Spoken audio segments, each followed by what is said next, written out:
So after a year off, we are back with Tattoo Talk, and what better way to start it than by not tattooing at all. Here joining me is Richard Lucas from the Scottish Family Party. Yes, great to be here. Thanks for the invitation. Looking forward to a chat. So what is the Scottish Family Party? What do you stand for? Well, we're a political party. Obviously, we started about 5 years ago. Now, what do we stand for? We're pro-family, obviously. Clues in the name. So promoting family life, promoting stable family life for the benefit of children and adults. So following on from that, how do we do that? One of the means is promoting marriage, which the other political parties, that's just totally alien to them. That's unique to us. Pro-life. We value human life. We value human life to its natural end. So we're against assisted suicide. We value human life in the womb. So we've got policies on abortion as well. Freedom of speech is a big issue for us. So many people in Scotland are frightened to say what they think. Yes. And we want to change that.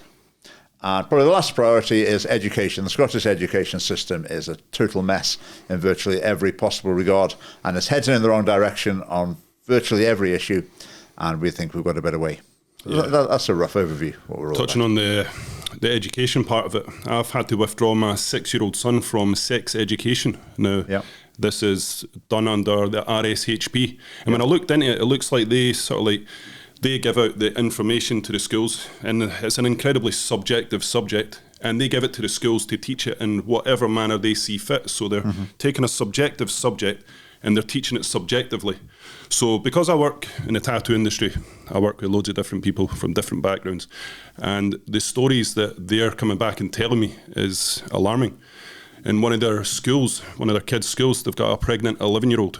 Now, would that kid have got pregnant if it wasn't exposed to sexualised content at such a young age?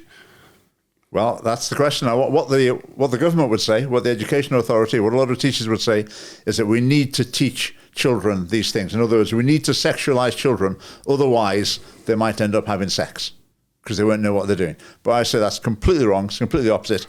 If you teach children those very young ages, basically, an 11-year-old would be taught at school how to have sex. And if you're sitting there in the lesson, the 11-year-old is inevitably going to be thinking, the school thinks I need to know this as an 11-year-old.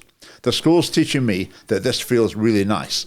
The school's teaching me that the key thing about sex is consent. As long as both people are happy, then that's fine. And so what's inevitably going to happen? I mean, there was a case in Scotland where they had a sex education lesson. It was about 11-year-olds, I think.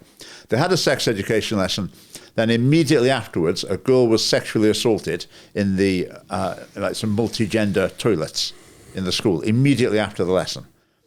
But they're sticking to their guns. They think you have to sexualize children in order to protect them. But it's absolutely nonsense. If you plant the seed of sexuality at a much younger age, they're going to start exploring that at a younger age. But why are they so determined to strip our kids' innocence away from them? Why do they want to, who's behind it? Well, sex education in Scotland, the Scottish government produced, in conjunction with councils and the NHS, official sex education resources that they recommend to every school, and they're used in the vast majority of schools in Scotland. The man they appointed to lead this project was a man called Dr. Colin Morrison. Right. And he wrote a PhD dissertation to become Dr. Colin Morrison, to become an expert in this area. Right. In his PhD dissertation, one of his themes was that we need to break down the barrier between childhood and sexuality. It's in our society has put up this artificial barrier between childhood and sexuality, and this just causes harm. So for the well-being of children, we need to break down this barrier so that children can explore their sexuality in, this is quoting other parts of the resources, safe and pleasurable ways. And that's the way to healthy sexual development through childhood. So that's the man at the heart of it here. But then you look at the World Health Organization, who advise nations around the world on sex education. They say children are sexual beings from birth. From birth. And this is real radical, extreme viewpoints, but they've just become the mainstream because there are not people in these organizations who've got the wits and the principles, whatever, to actually stand up against it and say, no, this is just totally wrong.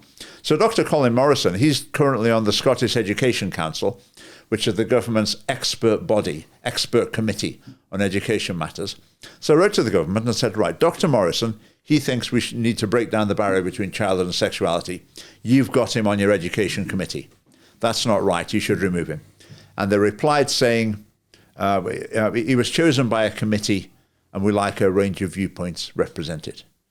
They can't even acknowledge that there might be anything untowards about someone who basically is quite open about wanting to sexualize children. And it's just at the heart of the system. Do you know who that guy reminds me of? So there was a guy, I can't remember his name exactly, but what he done was, and I can't remember where he was from, but what he did was there was twins born and he circumcised both of them, but he made a mistake on one of them and ended up having to chop the penis off of that kid. And obviously the parents were panicking and he said, look, listen, just raise him as a girl and he'll be fine. He won't know any different. That boy went on to killing himself at 25-year-old, but up until he killed himself, he was like, this is a medical breakthrough, this is a medical marvel. And a lot of the left-wing ideologies stem from his studies. But they only want to study what they want to see. They don't want to study the sort of like the psychological aspect of doing something like that to a kid.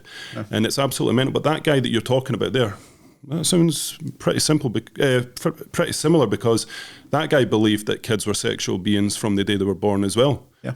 And it's absolutely twisted. Like, these guys, they need the hard drives checked. You know what I mean? If you, I think within this movement, if you imagine a paedophile looking at this issue, they'd think, right, Dr. Colin Morrison, I like what he's saying. I'm on his wavelength. You know, preach it, doctor. This is good. Well, that's not to say everyone agreeing with that message has actually got like a personal desire in that direction. But people who have got personal desires in that direction, this is where they're going to be. These are the campaigns they're going to be involved with. So yeah, I think there's a huge overlap there. And then there was another one. The Scottish government funded this performer, transgender performer, and he, she, whatever, dressed up as a dinosaur and went into primary schools to teach them about gender, called Gendersaurus. And her promotional picture had a picture of a dinosaur on a pile of books. So the pile of books, one of the titles was Harmful to Minors. I thought, I'll look that book up. Found it on Amazon, Harmful to Minors. Subtitle, The Perils of Protecting Children from Sex. The peril of protecting children from sex. And that was someone funded by the Scottish government. Whereas me, I was a teacher. I left teaching.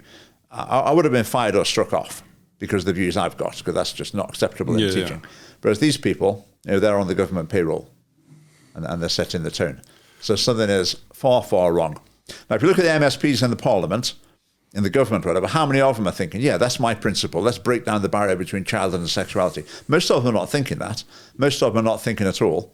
Or thinking, I don't know, just go with the flow. I don't care. I'm getting paid. Why should I get myself in controversy? But there's a few of them who really do believe it. And they're the ones who rule the show. Yeah, it's absolutely disgusting. Like, so one of my clients, they were saying to me that their 8-year-old kid got given a letter to fill out, and it was just a questionnaire. It was, have you had anal sex? Have you had sex? Have you given oral sex? And that same kid was also taught about masturbation by the teacher and stuff like that. And see, when I mention this to people, they always seem to think that I'm some mad conspiracy theorist. They're always like, nah, no way they would do that. But that just goes to show you that the parents aren't really informed of what actually goes on in these schools. Now, it's a bizarre thing that the government sex education resources, they're all there online. It takes a bit of effort to find, the dodgy bits, if you like, but it's all there. But I think most parents either won't believe it, don't care, don't want to make the effort to actually find out, don't want to rock the boat, or they think, the teachers at my daughter's school, they're so lovely. Mrs. So-and-so, she's so nice. They would never be teaching this sort of thing. So they find it hard to believe it. So we often have the reaction you get there, and we've got like literature that will show people. We'll say, right, here are the links, this is what's on the... People just say, no, I don't believe it. Even some of our members, they've had like an SNP, MP or MSP come and knock on the door at election time. And they'll say to them, look, I'm never voting for you lot. Look at this. This is what your government's wanting teaching in schools. And the SNP, MPs and MSPs say, no, that's not true. No, that can't be true now. Someone's made it up. It's the Scottish Family Party. You can't trust them. So they don't know what their own government is doing. It's bizarre. And then the harm that it will do in the longer term to young people is enormous. And there's going to be no way of measuring this. This is not some sort of laboratory experiment. No. So there'll be more and more mental health problems, relationship problems, family breakdown problems, mental health problems, drug and alcohol. I mean, you name it. I mean, all these things are going to get worse and worse and worse. Yep.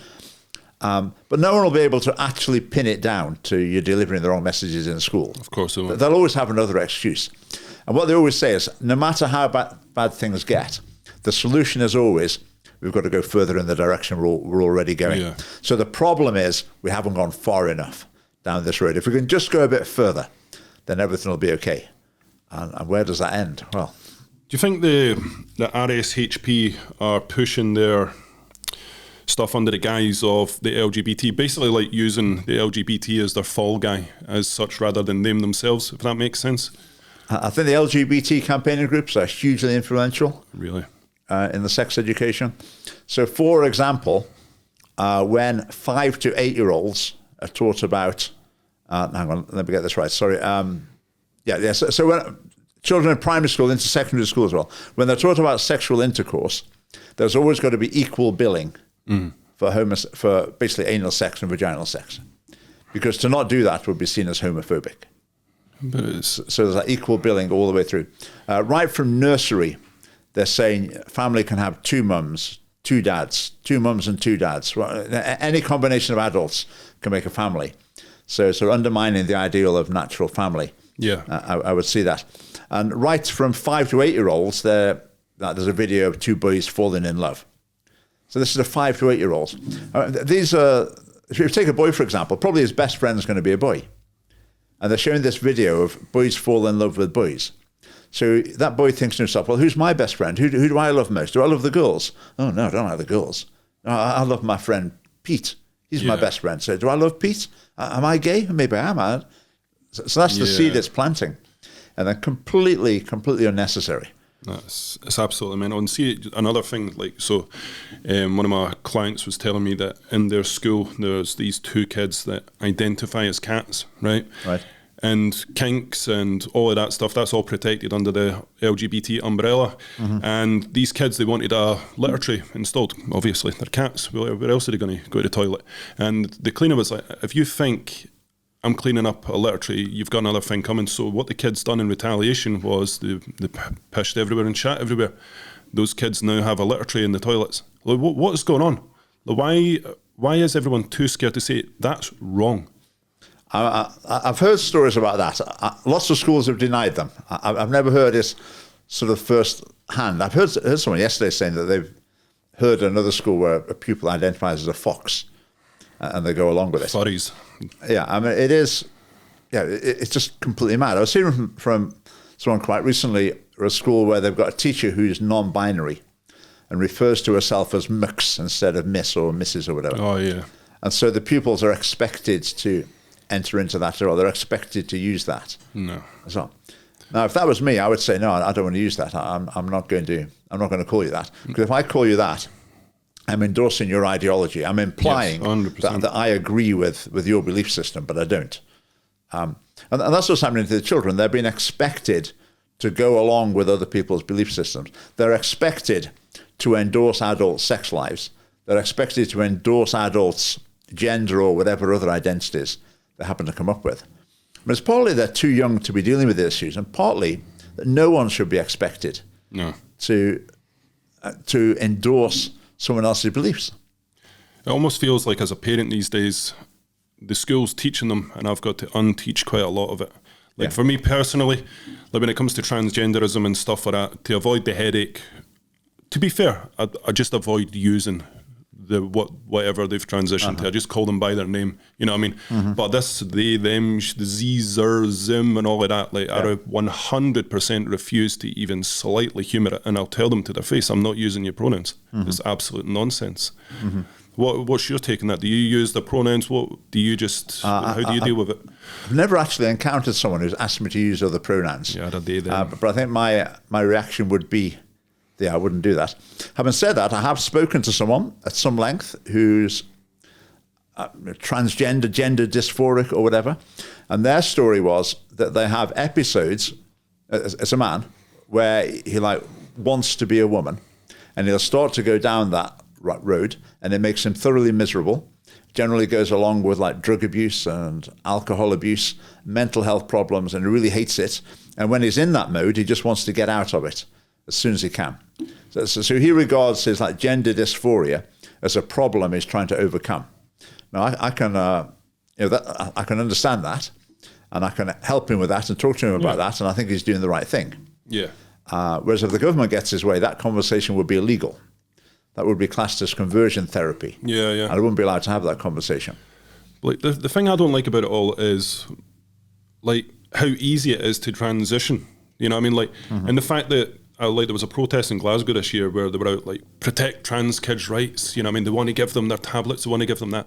Now in my industry, there's a reason why you can't get tattooed till you're 18 because the government don't seem to think that you're capable of making a permanent decision to your body. But when it comes to getting top surgery and stuff like that, like, what's that all about? Yeah. It's ideologues, activists have taken over the NHS even. Well, I think that's a terrible indictment to the NHS and the medical profession in general, that that's been allowed to happen.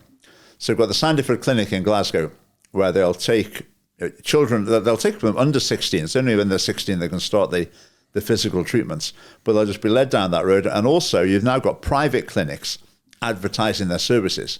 Really? And apparently some of them advertise on the radio. So you've got kids going to school in the car, hearing adverts on the radio for, come and get your transgender surgery. Cosmedicare is the one that advertises quite a bit. It's crazy. I think for the medical profession in particular, to allow that to happen is just appalling. It's probably because of the money that is there to be made on it. Oh, absolutely. Yeah, like that's what it seems to be. When it comes to transgenderism, like I always say to people, like, listen, if you're a grown adult and you want to make that decision, that's your decision to make. But when they ask me my opinion on it, I say, do what you want, it's your body, but I am going to be fearful of you. I'm going to be worried for you because at some point in your life, I feel that whether that's 5, 10, 15, 20 years, you're going to be stood in front of that mirror. You're going to be looking at your top surgery scars. You're going to be looking at whatever you've done down there. And you're going to get this flood of, what the hell have I done to my body? Yeah. And that's irreversible. That's the evidence. The evidence, that's what happens. So when people have these surgeries, 2 years later, the picture's fairly positive. People are quite happy with it. 20 years later, they're not. So as a life route, I would say, even without seeing any evidence, I would say the idea that you're going to base your life on a delusion, on believing something that's not true, it's not going to work out very well. Yeah. So I don't even need to see evidence. I just know that that's not going to work well. And the evidence does back that up as well. I mean, for the family party, we've got a unique, as far as I'm aware, unique policy on this, because in 2004, the government brought in, the UK government brought in the Gender Recognition Act that said you can fill a form in, get a couple of doctors to sign it, wait 6 months or whatever. 6 months, I think it is. And then you can change sex legally. And at the time, there wasn't a big fuss about it. People thought, this is just a tiny number of people, it's just compassionate, it's not a big deal. But look what it's led to. So then what needs to happen is we need to go back to that law in 2004 and just repeal it. You shouldn't be able to fill a form in and the government declares that you've become a woman or become a man. No, you definitely it's just not shouldn't. true. Yes. The government shouldn't be declaring things that are not true. But so long as the government does that, then the message to everyone in Britain is the official view is that it's possible to change sex. So children know that the official view enshrined in the law is that changing sex is possible. But it just isn't. But the statistics show that there is something like an 85% chance that a child that's going through gender dysphoria will grow out of it. Yeah. But why are they not interested in taking anything like that into consideration? There must be some seriously sinister people behind the scenes that are calling the shots here. Because they know they should know all of this. Yeah, but I think we've got the LGBT movement who basically wants support and they want to present themselves as being compassionate. So anyone who's looking like they might go down the LGBT route, any one of those four things, they want to present the message, okay, that's great, that's really positive. Don't let anyone say anything that puts you off it. This is definitely what you ought to do. So at the first flicker of indication that that's the direction someone's going to go in, they want to say, well done, that's really brave. You've found your true self. You've discovered your true destiny. We'll help you down that road. Yeah. Whereas I think for many people, that's not the case. And I think with changing sex, I don't think for anyone, it's the right thing. I don't think it's the answer, I'll be honest with you. No. But when it comes to an adult, I'm like, listen, it's up to you if you want to do it. But like me sharing my thoughts on it and like what I said, what you're saying, you're automatically labelled as transphobic. And like when I say to people, like, listen, I've not got a problem with gay people, trans people, anything like that. What I have got a problem with cults. And the LGBT, in my opinion, is a cult. But as soon as you say something like that, they automatically tarnish you as a homophobe. But that's not the case at all. I've got gay friends. You know what I mean? The sign of a cult, one of the key signs of a cult is it tries to pull people away from their own family. Yes, and this as well. Because you draw them into the new world, and in order to get them completely enmeshed in the new world, you've got to encourage them to cut off their family. And that's exactly the message that a large part of the LGBT movement is presenting. So I've got an interesting statistic, and I want to see if it'll tie in with what we've been talking about with the gender ideologies and stuff like that. So in 2019, the total fertility rate for Scotland was 1.37 children per woman. Yep. For a population to replace itself, the figure needs to be around about 2.1. Yep. And do you think that all ties in? Yeah, it's even lower than that now. I think really? we're down to 1.21, the last I heard. China, with its one-child policy, I understand they got their fertility rate down to something like 1.5, where Scotland's got its fertility rate down lower than that without a one-child policy. So the projections are, I mean, there's various ways of calculating, but basically the Scottish population is going to disappear completely or be absolutely tiny. Within half a century. So as far as the government's concerned, this should be a number one problem that they've got to solve 100%. Because the structure of our society, it's not that you pay into the system and they save that money away ready to pay your pension and your NHS care. They don't. So you pay in your national insurance and your tax and they spend it straight away. And then so how are they going to pay for your pension and your health care when you're older? Well, they haven't got a plan. They've just got to rely on a new generation coming along. So if that's not happening, they've got major problems that they've got no way of dealing with, apart from mass immigration. But that's, there's various issues associated with that as well. So the fertility issue is massive. But if you want to increase fertility rates, there's lots of factors. I mean, basically, the more religious people are, the more they have babies, the more people get married. The more, the higher quality of male employment. In other words, the more males are in full-time jobs and are earning more money. The more children you're going to have. Then also, I think our tax and benefit system deters people from having children. The ethos in our culture is that, like, being a mum with your own kids, well, you're just wasting your life. You should be out doing something more important and more useful. So the whole system's geared towards the assumption that mums don't want to be with their own kids, whereas most of them actually do. So there's a huge number of factors that discourage people from having as many children as they'd like to.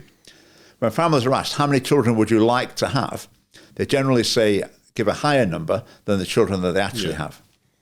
So in the family party, part of what we want to do is to take away those barriers that are preventing people having as many children as they would like to. So countries like Hungary have really gone at this big time to solve that problem, and they've made a huge difference to their fertility rates. What have they done there? They just promoted the family unit more? Financial support for families is a huge thing. So there, by the time I think if a woman has 4 children, she's exempt from income tax for the rest of her life. And I think if you have 2 children, you only ever pay 50% of what income tax would be. So it's a good positive incentive. And if you're in a flat with, 3 bedrooms and you've got 2 kids, if you say we're going to have another couple of kids, then you'll get a very favourable loan to be able to move to a bigger house. Or if you've got more than 3 kids, you need a bigger car, they'll basically buy it for you. That's insane. So they just throw a huge amount of money at supporting family life, encouraging larger families, and it's really making a difference, huge difference. In Moldova, which is a country that had a huge fertility rate problem as well.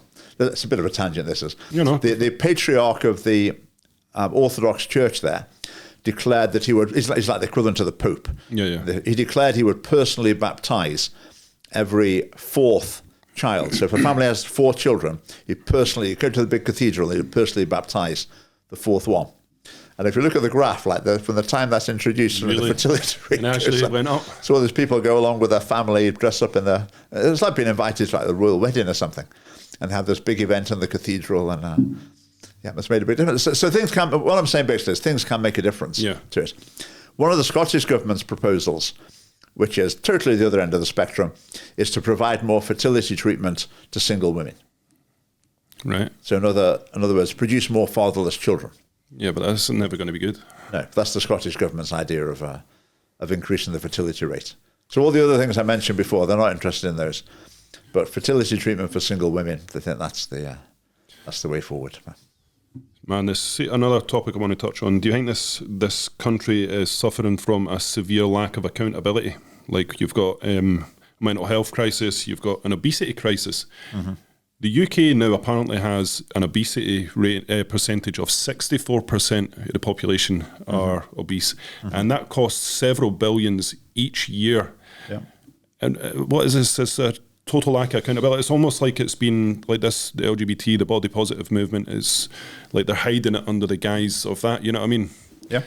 I think when it comes to like obesity, what's the crucial factor? Now, people of a sort of more left-wing progressive persuasion, so everything's society's fault. It's society and money. If people had more money, or if society was better in various ways, then this wouldn't happen. Whereas I would say, probably for most people, they know what they ought to eat. They know the lifestyle they ought to live. But the issue is willpower. The issue is actually making yourself do the things you know that you actually ought to do. But if you look at the way education works now, does it train young people and strengthen their willpower? No. Does it teach them to be able to discipline themselves and make tough decisions? No, it tends to be the opposite. It tends to be very therapeutic. Oh, we understand, it must be really tough for you. Oh, I would probably have done the same. Whereas if education was more helping children to develop self-discipline, you've got to do your work, you've got to do it by then, you've got to get yourself organized and be smart and whatever, then I think those sort of habits, those mental habits, put people in a better position for every other aspect of their lives. 100%. Whereas I think to suggest that within like Scottish establishment circles, you'd be speaking a different language. No. If you said that at some sort of conference, there'd just be an uneasy silence. And then they'd say, okay, thank you very much. Let's go on to the next question. Yeah.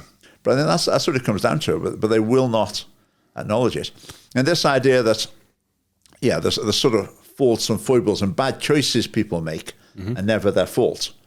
I mean, that is really ingrained. With the drugs issue, when the Scottish government looks at the drugs issue in Scotland, which is extremely serious. Yeah, they're not putting in safe pods and stuff like that.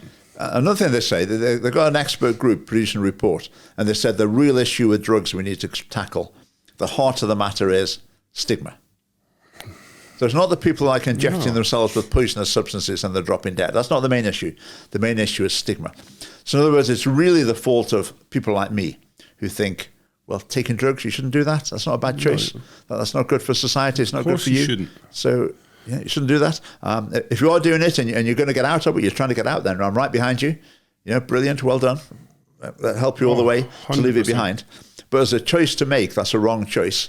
Then they think, I'm the problem. I'm causing these deaths by contributing to stigma. No.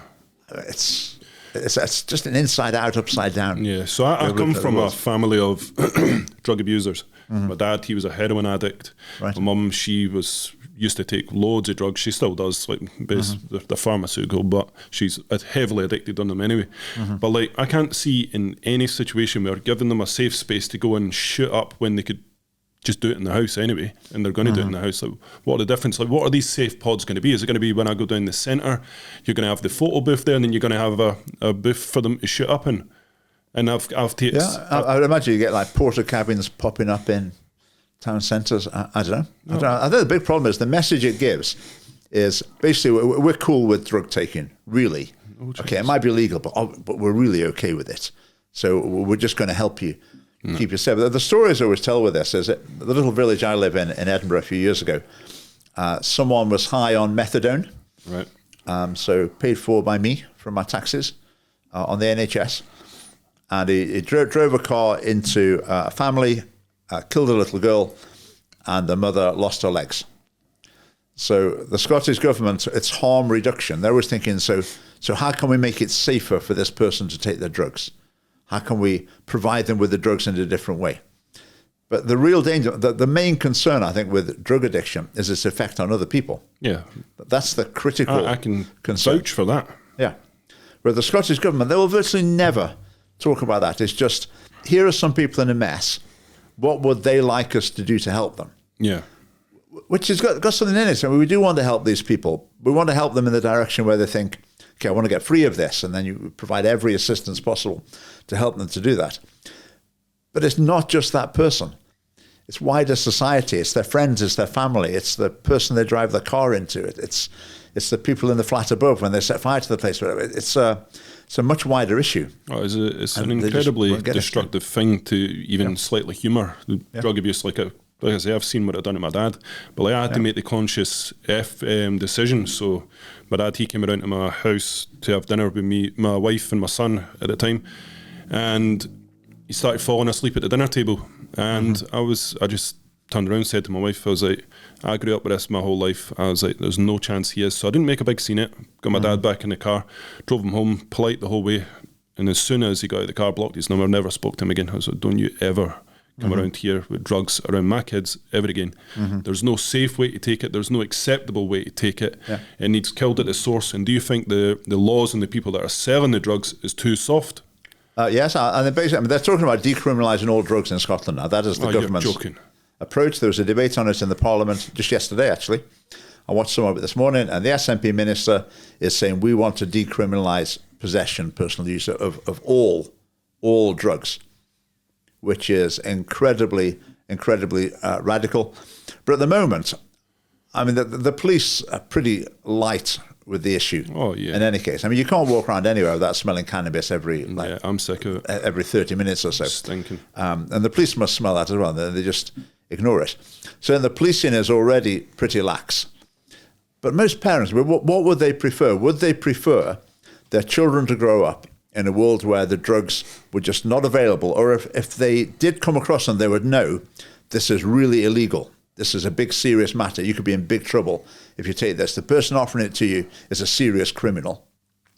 Or would they rather have a world where these things circulate, everyone's cool with it, but there is a safe injection room. Yeah. So we'll try and keep you safe that way. You can't have it both ways, I think. That's the thing. You can't have it both ways. You can't have a society where drug abuse is seen as an evil in society. It's not okay to choose to go down that road. It's not okay to sell them. It's not okay to take them. It's just irresponsible. It's wrong. You can't maintain that ethos alongside the sort of, hey, we're here to help you. If you want to take drugs, that's fine. We understand that. But we'll just try and make it a bit safer for you. You can't have those together. No, definitely not. Are you a religious man? I am, yes. Yeah. Do you think that the lack of culture and lack of religion in this country could be a big part of the problem of why everyone is the way they are? Because you look at places like Dubai, obviously we're not Muslims here, but everything just works so much better over there. Everyone fears and respects the religions, they fear and respect the law. But over here, there's absolutely no culture over here. There's sort of no objective rule set for people to follow anymore. Like back when it was a Christian country, everyone just went by what the Bible said, and everything in that is absolute, everything in that is objective. And now that we've sort of went away from that, it's almost like if you're a Christian now, people will quite happily bash that, you know what I mean? But do you think that the lack of culture could be a big problem? I think it's a huge factor, because over many decades now, the influence of Christianity has declined in Scotland. It's almost gone now. But partly because of declining numbers of people engaging with it, and partly because the mainstream churches are basically abandoning traditional Christian teaching, which is part of the same process. So if people go to church and you just hear, you don't hear anything distinctive, you just hear the same message you hear from the BBC or from the Liberal Democrats or whatever, then people are not going to go. So I think that influence has been removed. And as the saying goes, when people stop believing in a religion, they don't believe in nothing, they believe in anything. Yeah. And that's what we see. So we've got these crazy beliefs coming along. And some of the core value, I mean, marriage is a good illustration of this. A culture of marriage, if you went back 100 years, probably less, let's go back 100 years, then the culture in Scotland would be that, boy and girl, fall in love. The proper process is that, they're going to get married. They're going to get married before they move in together. I mean, ideally, probably the expectation would be before they have sex. And so they'll make a lifelong commitment to each other. Then they'll embark on a sexual relationship, move in together, domestic life. Children will be born. And then that would maximize the stability of families. So the divorce rate there would be extremely low, not because divorce was difficult, but just because those life choices tend to create more stable family life. Now, 100 years ago, if you took the average Scot and said, can you explain to me why there is this understanding that you're supposed to get married before starting a family? Probably the average Scot would say, I don't know, just what you do, isn't it? It's just everyone knows that. Societal you just norm. do it. But that's gone. And it's gone partly because the people who should have been arguing to explain why it's the case didn't do it. Right. So we're now in the situation where that's gone. And lots of people now, if you say to them, what's the point of marriage? They'll say, it's just a piece of paper. That's exactly what everyone says. Meaningless. It doesn't help at all. It would make no difference if I had a piece of paper than if I didn't. You say, well, the evidence is completely against you. Well, so what? It's just a piece of paper. So what we need to do is to restore those values. Now, if we come back to religion, I find that's quite interesting, very interesting question, actually, you brought up that. Because something like marriage, can a culture of marriage be sustained without a belief that this is a moral thing, that it's actually wrong not to structure a life in this way? Now, it's easy to make the case that things don't work out so well if you don't follow this sort of structure, but it's harder to make the case that it's wrong not to follow this structure. Yeah. Now, what Christian teaching does is it says, well, that's it, it's not right. This is the right way to live your life. If you live it other ways, actually you're not doing things the way you ought to, and things are not going to work out so well. So then that extra motivation that religion brings is really important in a society's values. And I think the evidence is that where the religious foundation fades away, then these sort of moral principles, in the ethos of society, they just fade away. Yeah. And once they've gone, you get lots of experts in seeing what's gone wrong, but you get less who are willing to say, well, this is what needs to be done to restore it. I think that's the situation we're in now. But I think there's more and more people who are not religious, who are looking at things and saying we're well off the rails here. Yeah. Things are heading in the wrong direction. And it seems to have happened since we lost this set of values that we used to have. Yeah. So even if the person thinks, well, I don't believe in God, I don't believe in any of that they still might be thinking, but we need these principles back. We need something at the foundation of our society to help people live their lives. Because if you say to people, work it out for yourself. Every decision you come to in life, try it one way, try it the other way, see how it works out. And life's too short for that. Yeah. Some decisions are too big. And I would certainly say in my life, I needed the structure to say, this is the way you go down. So when it comes to relationships with women, then I knew that the structure was, you meet someone, you get married, you move in together, you have kids, whatever. That's what you do. Yeah. And I'm really glad I had that principle, rather than thinking, I'll try this, I'll try that, that didn't work, right. And then eventually, hopefully, it might come together. These decisions are too big for a trial and error approach. Yeah. But I say, what I'm saying there, it really would be a foreign language to so many people. Yeah, it's just a shame that this country doesn't really seem to have a culture anymore. It's like loads of different cultures under the one roof with different beliefs, different values, and it sort of almost creates for chaos. But whenever I say that so I say to people, listen, a mixed cultural society can work. Look at Dubai. And the reason a mixed cultural society works over in Dubai is because, again, people fear and respect the religion of the country. Yeah. Over here, we don't have any fear for a religion or culture or anything like that. So everyone's kind of free to believe what they want to believe, and no one gets on with each other. Look at London, for example. That place is just running amok.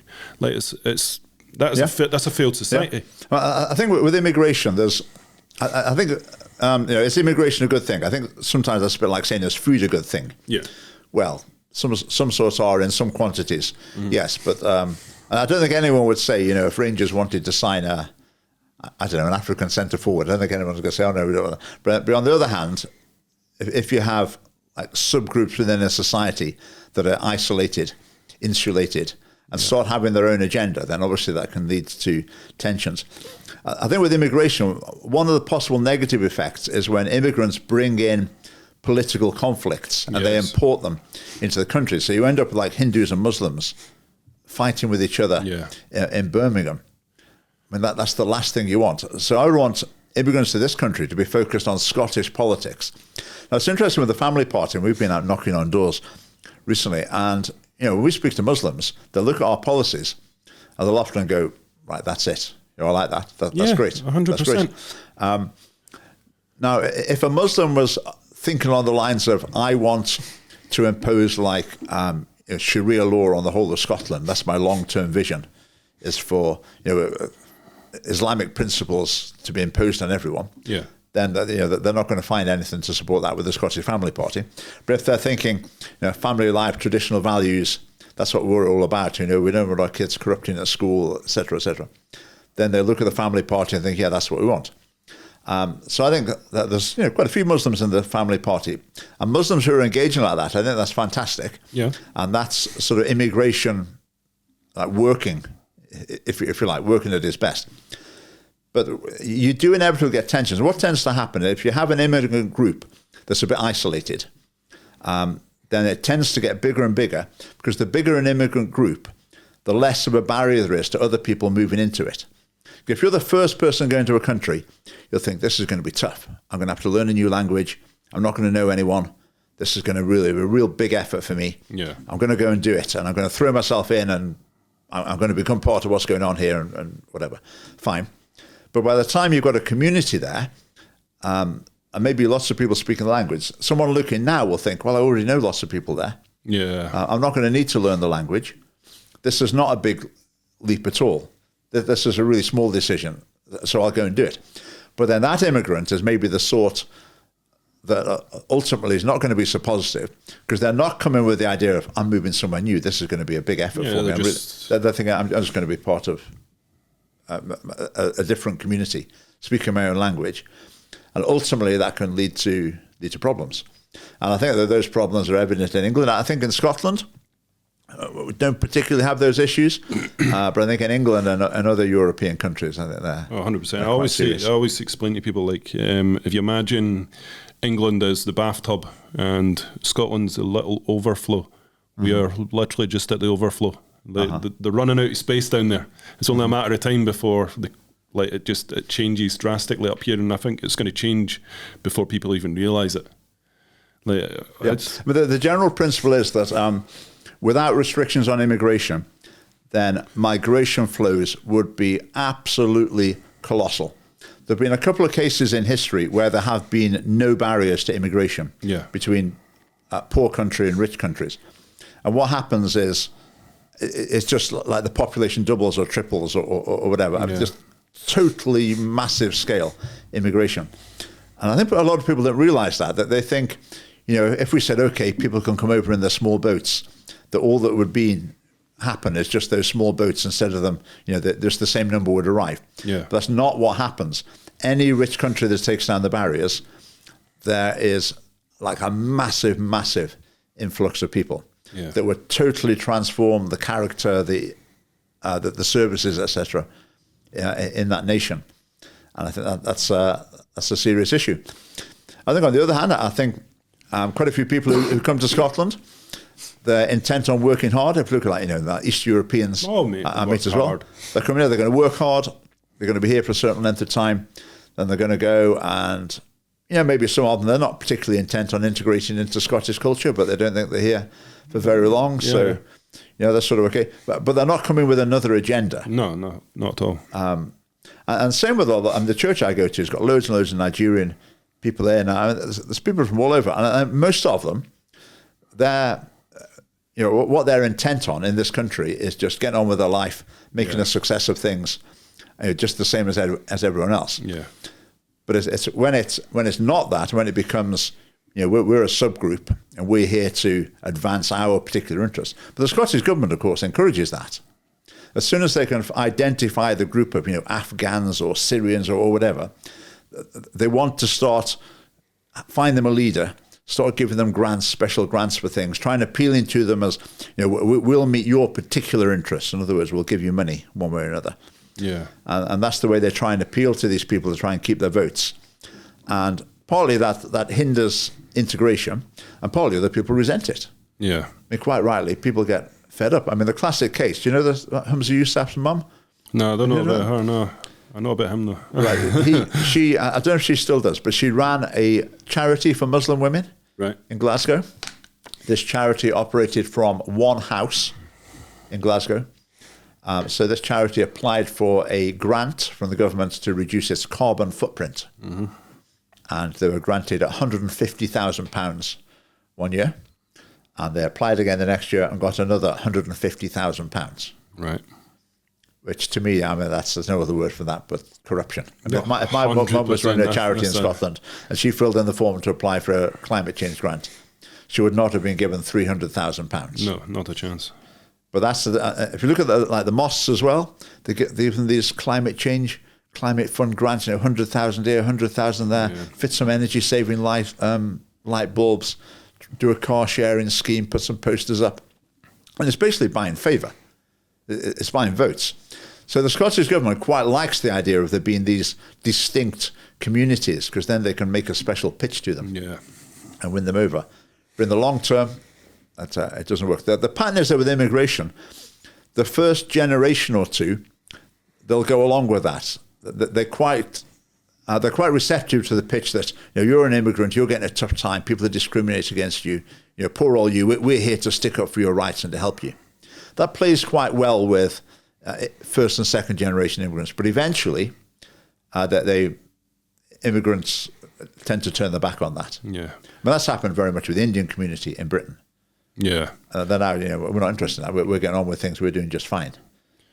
Then that cell loses its power. It's just a shame because when I'm hearing everything you're saying, and I'm pretty sure anyone that's watching this, when they hear what you're saying, they go, that man speaks sense. But it's like they automatically take things like what we're saying about transgenderism, what we're saying about immigration, and they automatically label you racist. I mean, he doesn't want immigration, he's transphobic, he's homophobic, and stuff like that. It's just weird that when you speak objectively, it gets tarnished in like such a manner like that. And do you think that that's sort of like preventing you from? I mean, can you realistically see yourself becoming like the new leading political party in Scotland? I would say that's beyond my vision for the Scottish Family Party. Mm-hmm. My vision in the sort of medium term is we want to get MSPs in the Scottish Parliament. Right. 5% in a region puts you in with a chance. So that's our big target, is to get an MSP or two in the Scottish Parliament. Once we did that, I think the next Scottish election we'd get one in every region. We'd get 8 because we would have the profile. People would hear what we've got to say. I think we'd get a lot more support. So we'd have 8 in the Scottish Parliament. Where does it go from there? I wouldn't see us like being part of the government, because I don't think any of the parties would work with us because we'd be too sinister and evil. But what we'd do there is we'd have a platform to start shifting public opinion. Right. Then, because I think a lot of the arguments, people just haven't heard them.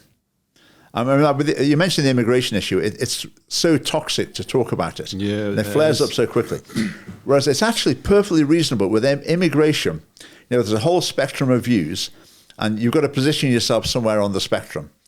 I mean, the family party. I mean, where are we on the issue? I mean, we're aware of some of the problems. Want to avoid some problems in the future. But I wouldn't say we're sort of an anti-immigration party. So we're sort of somewhere on that spectrum. But the way things are looked at, it's seen as a black and white issue. There's good people and bad people. Yeah. Same with the trans thing. There's good people and bad people. Yeah, of course. That's the way they try to present it, which makes a lot of people reluctant to say what they think. So the trans issue, most people have got an opinion on that. That's broken through into the public consciousness, if you like. I would say, like, promoting marriage, stable family life, most people, that's like foreign language to them. It's toxic to them. I wouldn't say it's toxic, they just don't understand it. Yeah. They just don't know what you're talking about. I think the pro-life issue, I think most people just haven't really thought it through yet. Yeah. So you're anti-abortion? Yeah. That completely.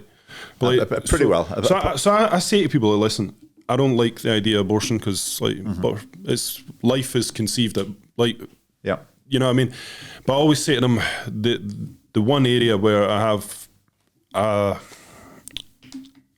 on the fence with is in instances of rape. Like one of my clients, he was born of a guy that raped his mum, and the dad's not in his life anymore, and he is he's always depressed. His mum's disowned him. She says, like, every time I look at you, I'm reminded of that night. And I wish I just got rid of you and stuff like that. And he's like, well, I kind of wish she did just get rid of me. He's like, but I'm not going to kill myself. That's a very sad story. I mean, his state of mind, how much of that's been caused by his mum's response to him, and how much? I know. It's the only bit of it I'm like, because if it's like... Yeah, it's quite understandable. Normally the thing with sex, I would say if someone chooses to have sex, then they're choosing to take the risk that they're going to have 100%. get pregnant. So with rape, it's a different situation. The evidence is, though, because abortion is presented, it's almost presented as a mental health treatment. So if someone's been through the trauma of rape, in order to treat them and help them to get over it, abortion is like the recommended treatment, if you like, to get the best outcomes going forward. But the evidence seems to be that women who have the child tend to fare better. Really? In the years to come, the ones who have an abortion. Yeah. And there are a lot, I mean, your friend's example there, I mean, that's tragic. Yeah. But generally, people who've been conceived of rape, I mean, obviously, they don't say, I wish I wasn't here. Yeah. Their life's as valuable as anyone else's. So I think that's the most difficult situation. But I think with all abortion arguments, the way I always think about it is, it's like scales. Which side of the scale is going down? So whatever someone puts on one side of the scale in favor of abortion, I always think on the other side of the scale is a human life. Yeah, I know. So what can go on the other side of the scales that outweighs that? And it's... Yeah, because I feel like I'm on the fence with it, but my feelings don't outweigh a life. You know what I mean? So I'm like, aye. But every time I think about it, I just keep going back to that one instance, and I'm just like... It's a tough one, but it's a very, very tough one for me. The other thing I would take from that story, maybe more powerfully, is the evil of rape. Yeah, of what it's done to that mum. I mean, it's really obviously affected her so profoundly that I would say she's acting in a way. Yeah. I would hope at some point in her life she'll look back and think, well, that wasn't the right way to treat my son. But the situation she's in, she's acting that way, which maybe understandable in the light of the trauma she's been through. So that's a really tragic example. But the same, as I say, there are all sorts of people who have all sorts of difficult lives, but the solution isn't to end them or to say that they should never have existed. No, definitely. I'm going to change the subject here. What do you make of this XL bully ban? Right, that's an interesting one. The name of the dog sounds to me, I'm no expert, it sounds to me as if it's been bred to be a bit aggressive and whatever. So the idea of a dangerous dogs bill, I think, is valid. I'm sure there are some breeds of dog where some owners might have them and they're absolutely fine and they manage to look after them in a particular way and there's no danger. But in other hands or other specimens of the breed, they might be very dangerous. So in order for the law to deal with that, I think it is reasonable for the law to say we can't take the risk. So we may have to ban some types of dogs, even though with some people they might be fine. We still think that breed is too dangerous. I don't think that's the best way for it. I think what's the problem is the breeders are the problem, because it's the breeders that are selling the dogs to scumbags, and the scumbags are taking them to get the trained security dogs, so they can bite on command. What I don't agree with is how I could go out and buy a bitch and a male dog and just start breeding them and selling them. It shouldn't be that easy to do that. I should have to have a license, I should have to have insurance, I should have to have some kind of training behind me, and I should be personally responsible for who I sell that dog to. If that dog goes out, if I sell that dog to a scumbag, the scumbag does that, that's a strike off my license. You know what I mean? There's something like that I feel would be better than just banning the dog, because it's very difficult to assess people, isn't it? So if someone comes along to buy a dog, I mean, how do you assess their suitability? And even if they might be a fine, upstanding pillar of society, when they buy it, who knows what's going to happen in the years to come, or who else might end up looking after that. If it was shown that the issue was their training, then maybe the law could look at that in a different way.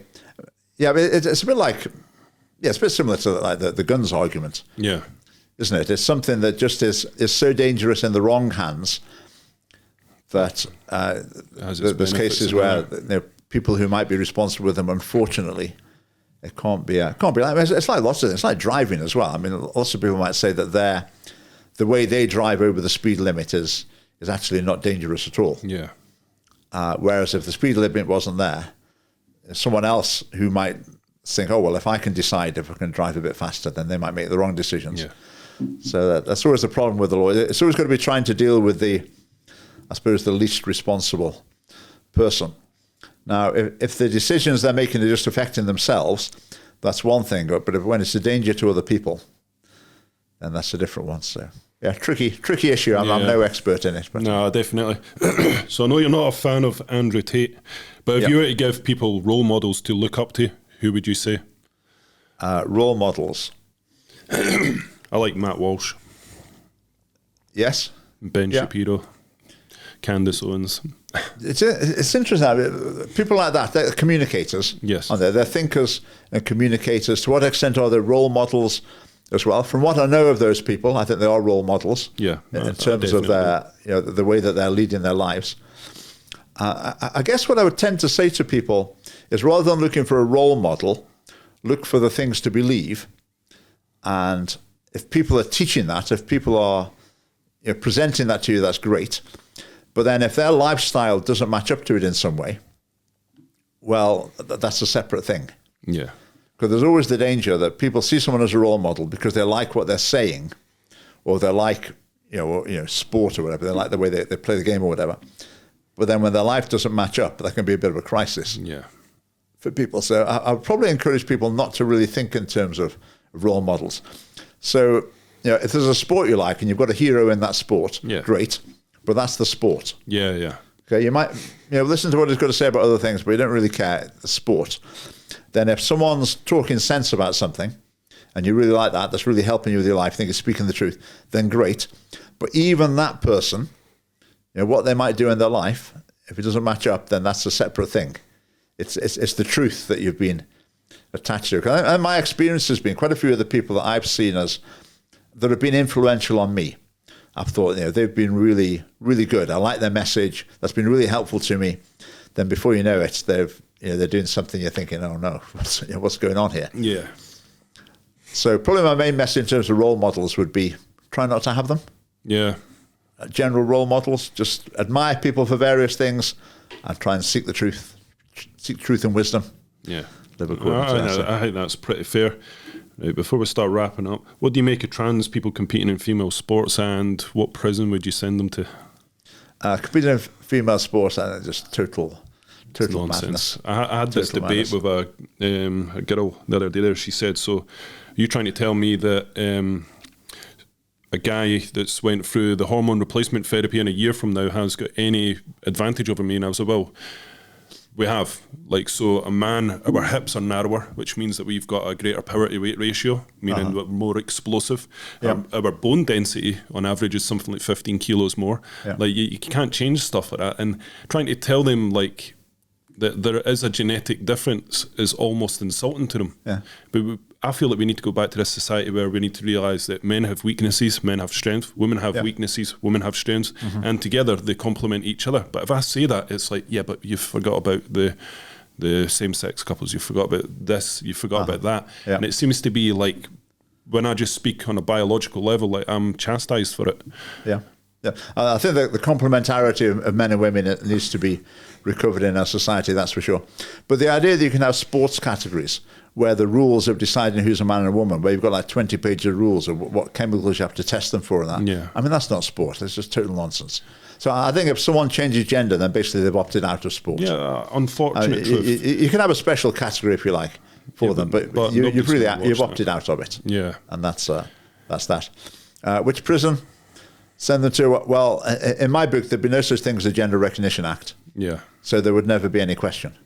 Yeah, because there was a huge upset over this person that just changed to female after they raped those numerous people. And I just said, listen, look at it objectively. They committed a crime with a male appendage, send them to a male prison. Yeah. Why is that even up for debate? Why are you tiptoeing around it? Like Nicola Sturgeon, the problem is that the law is that a person can change sex. That's what the law says. So until the law doesn't say that, we're going to have these problems. So if we got rid of the Gender Recognition Act, 2004, abolish it, repeal it, then there'd be no question. It's just, right, where's your birth certificate? Right, you're a man, so you're going here. It doesn't matter what you say, it doesn't matter what treatments you've had, what pills you've taken. you're a man. So it's as simple as that. So until we go back to that point, then the insanity continues. Yeah, 100%. So when you're not working, when you're not doing your politics, like, what do you do? What do you unwind with? What do I do? I like watching motor racing. Yeah. Live and on television. I read quite a lot. Go out on my bike, running, walking, like the great outdoors. I've been a bit of an amateur magician. All right. At some points in the past. I haven't done so much of that recently. Play chess a bit. I tend to go through phases with my hobbies. I'm in a bit of a chess phase at the moment, so I'm playing chess online. So yeah, they're my history. I'm quite interested in history. Yeah. That's all.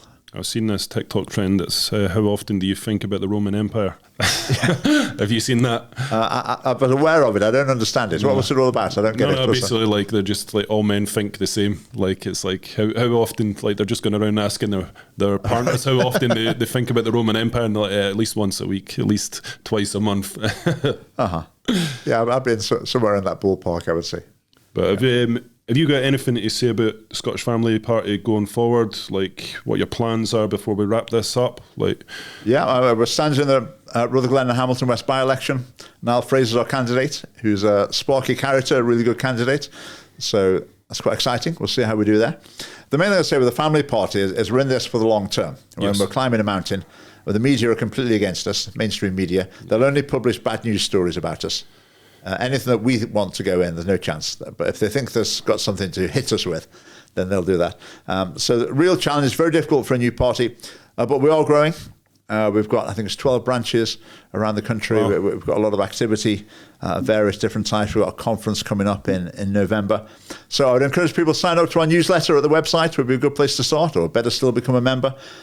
I know we're always looking for candidates. We say some people say, how about being a candidate at the election? They say, I could never do that. And I'll say, why not? And then eventually they might say, well, I suppose, why not? Yeah, maybe. Because sometimes people say, I don't know who to vote for. There's no one to vote for. And I'll say, well, how about voting for yourself next time? Be our candidate, and you could vote for yourself. So we're always looking for candidates and people to get involved. With a political party, you need like hundreds of thousands of people to vote for you, ultimately. But then you need a much smaller group of members who actually sustain the party and enable it to function. Then you need people who are going to put their head above the parapet and like be the local chairman or be a candidate or whatever, take on these roles. So we need people in all of these roles, and we very much welcome anyone who wants to get involved. Amazing. What's your website? ScottishFamily.org. Amazing. You can go to if you go to Get Involved, you can sign up to the newsletter. It's a good place to start. Amazing. Well, Richard, thank you very much for coming on, and good luck to the future. Pleasure. Great to speak to you. Yeah, you too. Thanks, Gordon.